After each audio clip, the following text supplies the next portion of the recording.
एक मोठी बातमी माढ्यातील अंजन गावामध्ये नागरिकांना प्रवेश करण्यास पोलिसांकडून मज्जाव करण्यात आलाय।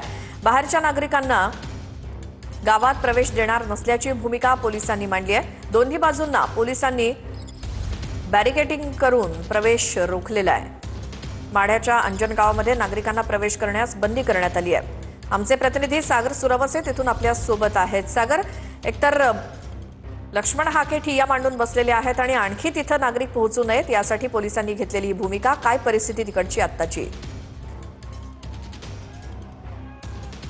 आपण पाहिलं की खरं तर कालपासूनच या ठिकाणी लक्ष्मण हाके यांनी ठिय्या दिलेला आहे आणि त्यानंतर आता आपण पाहतो या ठिकाणी पोलिसांनी शहरामध्ये किंवा या गावामध्ये येण्यासाठी प्रवेश जो आहे तो बंद केलेला आहे। तर दुसरीकडे या ठिकाणी लक्ष्मण हाके ज्या ठिकाणी ठिय्या आंदोलन करता आहेत त्या ठिकाणी हा मंडप जो आहे तो मारला जातोय।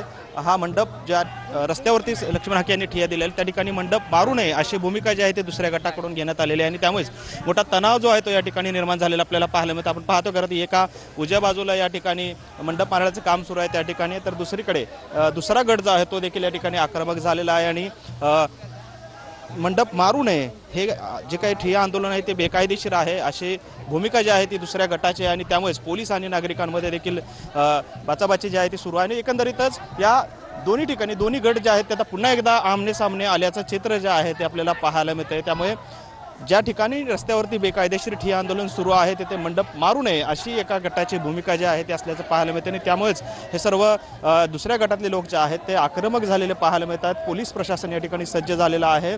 खरं तर काही या संपूर्ण गावामध्ये जे आहे ते आता तणावाची परिस्थिती पुन्हा एकदा निर्माण झालेली आहे, कारण त्या ठिकाणी छत मारू नये अशी भूमिका या दुसऱ्या गटाकडून घेण्यात आलेली आपल्याला पाहायला मिळते। त्यामुळे एकंदरीतच हा गट जो आहे तो आक्रमक झालेला आहे। तर दुसरीकडे लक्ष्मण हाके हे देखील काही काळापूर्वी आक्रमक झाल्याचं चित्र पाहायला मिळालेलं होतं। बॅरिकेडिंग ढकलून पुढे येण्याचा प्रयत्न लक्ष्मण हाके आणि त्यांच्या कार्यकर्त्यांकडून होताना पाहायला मिळालेला।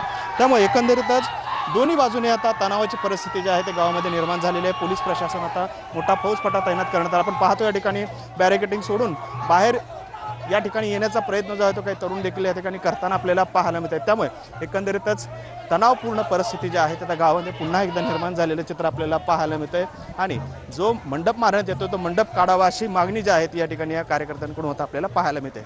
सागर, धन्यवाद या माहितीसाठी।